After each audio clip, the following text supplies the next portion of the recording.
नमस्कार दोस्तों, बैकग्राउंड के अंदर ये जो तस्वीरें चल रही हैं आप लोगों को ये बहुत अच्छे से याद होगी।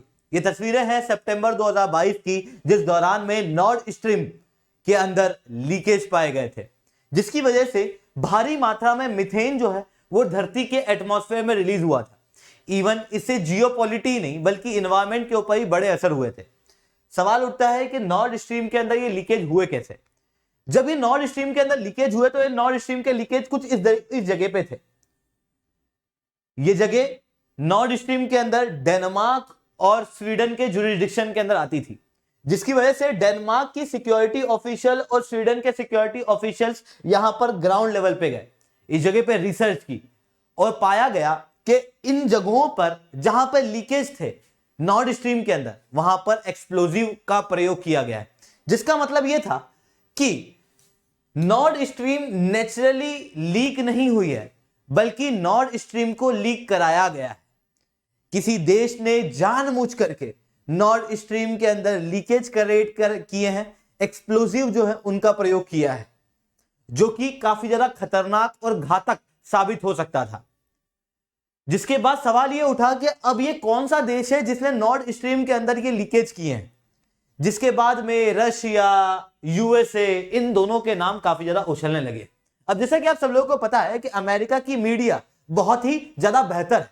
ऐसी कंडीशन के अंदर उन्होंने ऐसे नैरेटिव सेट करना शुरू किए कि ये एक मिस्ट्री की तरह लगे। साथ में रशिया के ऊपर नाम जो है वो ज्यादा आने लगा, रशिया का नाम उछलने लगा कि रशिया ने नॉर्ड स्ट्रीम के अंदर लीकेज करवाए जानबूझ करके, ताकि यूरोप के अंदर जो नेचुरल गैस का ट्रांसपोर्ट है वो ना हो और यूरोप जो है वो भारी मात्रा में नुकसान में जाए, यूरोप के अंदर एनर्जी सिक्योरिटी के इश्यूज क्रिएट हों। बट उसी दौरान में हम लोगों को देखने को मिला अमेरिका की एक बहुत ही फेमस जर्नलिस्ट है सेमर हर्ष। सेमर हर्ष ये वही जर्नलिस्ट है जिसकी वजह से एंटी वॉर कैंपेन अमेरिका के अंदर चले थे। 1969 के अंदर इन्होंने एक रिपोर्ट निकाली थी, जिस रिपोर्ट के अंदर इन्होंने बताया था कि वियतनाम के अंदर किस तरीके से माय ले मसैकरे हुआ था, यानी कि एक ऐसा मसैकरे जिसके अंदर अमेरिका की आर्मी द्वारा लगभग 500 अनआर्म्ड सिविलियंस को वियतनाम के अंदर मारा गया था। इस मसैकरे को लोगों के सामने लाने वाले यही जर्नलिस्ट हैं। इवन ये अवार्ड विनिंग जर्नलिस्ट हैं। आज इनकी उम्र लगभग 80 साल है। इन्होंने रिसेंटली एक ब्लॉग लिखा, जिस ब्लॉग के अंदर इन्होंने बताया कि इट इज नॉट रशिया बल्कि ये अमेरिका और नॉर्वे की साजिश थी, जिसके जरिए नॉर्ड स्ट्रीम के अंदर ये ब्रेक्स, ये लीकेज हम लोग को देखने को मिले। अब ये अमेरिका ने किस तरीके से किया, ये सारी चीज इन्होंने अपनी एक रिपोर्ट के अंदर मेंशन किया है और ये रिपोर्ट लगभग 5000 वर्ड की है। इस पूरी रिपोर्ट को तो मैं इस क्लास के अंदर आप लोगों के साथ में जाया नहीं कर सकता, इस क्लास के अंदर आप लोगों के साथ में बात नहीं कर सकता इस पूरी रिपोर्ट के बारे में, पर कुछ की टेकअवेज हैं, कुछ की पॉइंट्स हैं जिसके ऊपर हम लोग चर्चा करेंगे इस क्लास के अंदर। तो मैं शुभेंद्र सिंह चौहान आप लोगों के साथ में इस नॉर्ड स्ट्रीम के बारे में हर एक चीज के ऊपर चर्चा करने वाला हूं। बट उसके पहले आप लोग मेरे साथ में SRC10 टेलीग्राम ग्रुप के ऊपर जुड़ सकते हो। मेरे क्लास की अपडेट, पीपीटी, पीडीएफ सब कुछ आपको हमें मिल जाता है। इसके अलावा रोज सुबह 8 बजे द हिंदू और LCC क्लास में तो पार्थ फाइनल चैनल के ऊपर लाइव ली जाती है, आप वहां पर ही मेरे साथ में जुड़ सकते हो। इसके अलावा दोस्तों, अगर आप लोगों को अनअकैडमी का सब्सक्रिप्शन लेना है तो आप लोगों के पास में बहुत अच्छा समय है, आप लोग ले सकते हो। कोड यूज कर सकते हो SRC10। SRC10 कोड का यूज करने के बाद में आपको 10% तक का डिस्काउंट, मेरे द्वारा 1-on-1 मेंटरशिप, साथ में आप लोगों को 4 महीने का एक्स्ट्रा एक्सटेंशन मिलने वाला है। तो जाओ सब्सक्राइब करो, SRC10 कोड का प्रयोग करो, ठीक है। तो दोस्तों सबसे पहले तो बात करते हैं कि नॉर्ड स्ट्रीम है क्या। तो नॉर्ड स्ट्रीम को थोड़ा ध्यान से देखो, ये आपकी नजरों के सामने नॉर्ड स्ट्रीम देखने को मिल रही है। ये थोड़ी सी एक अंडर स्ट्रीम पाइपलाइन है, अंडर सी पाइपलाइन है, जिसके जरिए रशिया अपनी नेचुरल गैस को ट्रांसपोर्ट करता है यूरोप के अंदर, खास रूप से जर्मनी के अंदर। रशिया की नेचुरल गैस का 35% तक जो यूरोप में आती है, उसका 35% तक नेचुरल गैस का व्यापार नॉर्ड स्ट्रीम्स के जरिए होता है। यह हकीकत में 2 पाइपलाइन है, नॉर्ड स्ट्रीम 1 और नॉर्ड स्ट्रीम 2। ये नॉर्ड स्ट्रीम रशिया के लिए काफी ज्यादा इंपॉर्टेंट है, क्योंकि आप खुद सोचो कि रशिया की नेचुरल गैस का व्यापार से चल रहा है यूरोपियन यूनियन के साथ में, जिसके कारण से रशिया के पास में पैसे आ रहे हैं, जिसी पैसे का यूज करके रशिया जो है वो यूक्रेन का युद्ध लड़ रहा है। तो रशिया क्यों इस नॉर्ड स्ट्रीम को तोड़ेगा? क्योंकि अगर रशिया इस नॉर्ड स्ट्रीम को अगर तोड़ता है, इसके अंदर लीकेज क्रिएट करने की कोशिश करता है, तो रशिया अपने खुद के पांव पे कुल्हाड़ी मारेगा। यहां पर इस रिपोर्ट के अंदर यह बताया गया कि एक्चुअल में अमेरिका और नॉर्वे के द्वारा सारी प्लानिंग जो है वो यहां पर की गई। एक्चुअल में हुआ कुछ ऐसा कि दिसंबर 2021 जिस दौरान में रशिया यूक्रेन वॉर शुरू नहीं हुआ था, जब उसके पहले की बात है। उस समय पे अमेरिका को इस बारे में बिल्कुल पता लग चुका था कि आगे नहीं तो पीछे रशिया जो है वो यूक्रेन के ऊपर हमला करेगा, जिसके बाद रशिया के प्रेसिडेंट जो बाइडेन ने सेंट्रल इन्वेस्टिगेशन एजेंसी यानी कि CIA के साथ में फ्रीक्वेंटली मीटिंग करना शुरू की, और इसके प्रॉपर सोर्स जो है वो इस रिपोर्ट के अंदर दर्शाए गए। और इन सारी मीटिंग्स के अंदर अमेरिका के प्रेसिडेंट और CIA का सामने सवाल यह नहीं था कि नॉर्ड स्ट्रीम को तोड़ना है या नहीं, उनके सामने सवाल यह था कि नॉर्ड स्ट्रीम को कैसे तोड़ें कि किसी और को पता ना लगे। जिसके बाद में इन मीटिंग्स के अंदर सारी चीजों के ऊपर चर्चा की गई, बातचीत की गई, और उसके बाद में नाटो की एक ड्रिल की गई थी। नाटो की एक ड्रिल के अंदर नॉर्ड स्ट्रीम के आसपास बड़ी सीक्रेटली C4 एक्सप्लोजिव लगाए गए थे अमेरिका द्वारा। 26 सितंबर के दिन इस रिपोर्ट के अंदर ऐसा बताया गया है कि एक हवाई जहाज जो कि नॉर्वेजियन नेवी P-8 हवाई जहाज कहलाता है, इसके अंदर से सोनार बॉय को समुद्र के अंदर छोड़ा गया।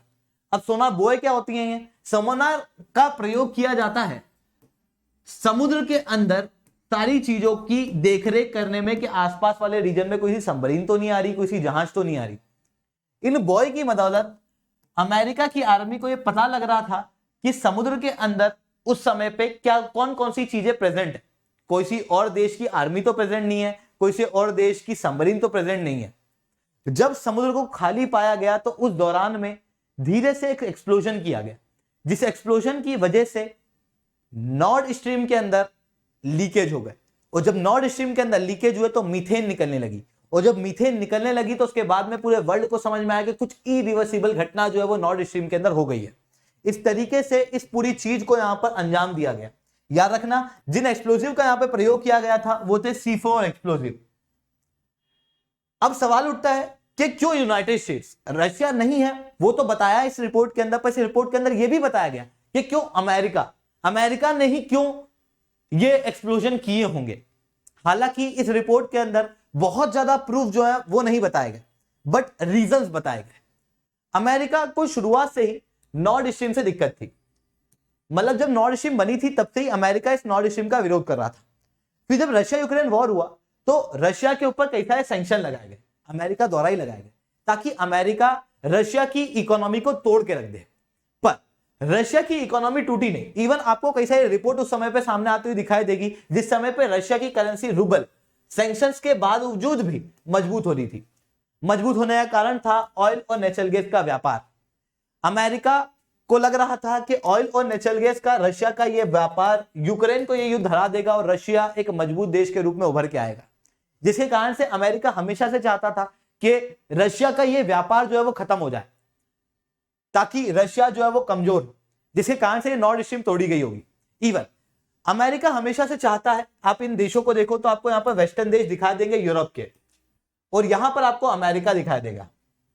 वेस्टर्न देश यूरोप के जो हैं वो नेचुरल गैस लेते हैं रशिया से, और यूरोप की ये सारे देश जो हैं ये भारी मात्रा में इंडस्ट्रियल डेवलपमेंट की तरफ अग्रसर है, जिसके कारण से यहां पर एनर्जी का बहुत ज्यादा प्रयोग होता है। मतलब एक बहुत अच्छा मार्केट है ऑयल और नेचुरल गैस का। इस मार्केट के ऊपर डोमिनेंस अभी किसी की है तो वो रशिया की है।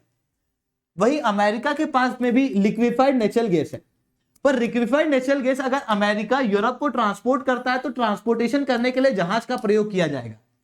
जब जहाज का प्रयोग किया जाएगा तो उसकी वजह से ट्रांसपोर्टेशन कॉस्ट बढ़ जाती है। इस कारण से लिक्विफाइड नेचुरल गैस जो अमेरिका की है वो यूरोप के अंदर महंगी बिकती है। वही नॉर्ड स्ट्रीम पाइपलाइन की वजह से रशिया की जो नेचुरल गैस है वो बहुत सस्ती बिकती है यूरोप के अंदर। तो अमेरिका हमेशा से नॉर्ड स्ट्रीम के इसी कारण से विरोध में था, क्योंकि वो चाहता था कि यूरोप के मार्केट को अपने एलएनजी के लिए कैप्चर करें। तो हो सकता है कि इसके लिए अमेरिका द्वारा यहां पर एक्सप्लोजन किए गए और नॉर्ड स्ट्रीम को तोड़ने की कोशिश की गई।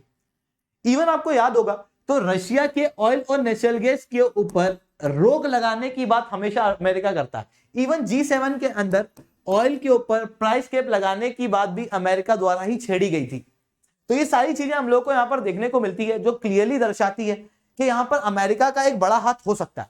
इवन यहां पर एंथनी ब्लिंकन जो अमेरिका के सेक्रेटरी स्टेट थे, उनके द्वारा एक प्रेस कॉन्फ्रेंस में उनसे एक सवाल पूछा गया, जहां पर उनसे कहा गया कि देखो रशिया यूक्रेन वॉर की वजह से यूरोप के अंदर एनर्जी सिक्योरिटी क्रिएट हो रही है, ये एक भयावह सवाल है, इसके ऊपर आप क्या कहना चाहोगे। जिसके बाद एंथनी ब्लिंकन ने कहा, ये भयावह सवाल नहीं है, एक पॉजिटिव न्यूज है, जिसकी वजह से रशिया के ऊपर डिपेंडेंसी यूरोप की कम होगी, जो क्लियरली दर्शाता है कि अमेरिका हमेशा से चाहता था कि यूरोप की डिपेंडेंसी रशिया पे कम हो, और उस डिपेंडेंसी को कम करने के लिए शायद इस नॉर्ड स्ट्रीम को तोड़ा गया होगा। इसी कारण से ये रिपोर्ट जो है वो सामने आई है। हालांकि अमेरिका ने इस रिपोर्ट को फेक बताया है, इस रिपोर्ट को गड़बड़ बताया है, इस रिपोर्ट को गलत बताया है, ठीक है। बट इस रिपोर्ट के बाद में कुछ बड़े सवाल उठते हैं। इवन अगर नॉर्ड स्ट्रीम के अंदर ये लीकेज हुए हैं तो उसके बाद में ये मांग की गई है कि एक इन्वेस्टिगेटिव प्रोब जो है वो बैठाई जाए, ताकि ये पता लगे कि इस तरीके की चीजें कौन कर रहा है, कौन अपनी जियोपॉलिटिक्स को चमकाने के लिए इस तरीके के एक्शन भी ले सकता है, जिसकी वजह से पूरी धरती के ऊपर खतरा बन सकता है। क्योंकि मीथेन का रिलीज होना, जिसकी वजह से एनवायरमेंट के अंदर पॉल्यूशन होना, एयर पॉल्यूशन का बढ़ना, ग्लोबल वार्मिंग का बढ़ना, ये स्वभाव हो जाता है। तो ये सारी चीजें हम लोगों को इस रिपोर्ट के अंदर देखने को मिली है। दोस्तों आज के लिए इतना ही रखते हैं। लेक्चर अच्छा लगा हो तो लाइक करो, लेक्चर बहुत अच्छा लगा हो तो SRC10 कमेंट करो। अगर आप लोगों को अनअकैडमी के ऊपर सब्सक्रिप्शन लेना है तो आप लोग कोड यूज कर सकते हो SRC10, जिसके बाद में आप लोगों को मेरे द्वारा पर्सनली वन-ऑन-वन मेंटरशिप मिलेगी। इसके अलावा आप लोग SRC10 टेलीग्राम ग्रुप के ऊपर मेरे साथ में जुड़ सकते हो, मेरे क्लास की PPT PDF सब कुछ आपको हमें मिल जाती है। इसके अलावा SRC10 टेलीग्राम ग्रुप के ऊपर मेरा कॉन्टैक्ट नंबर भी अवेलेबल है, अगर आपको कोई भी डाउट हो आप वहां पर मेरे साथ में कॉन्टैक्ट कर सकते हो। तो दोस्तों आज के लिए इतना ही। जय हिंद, जय भारत।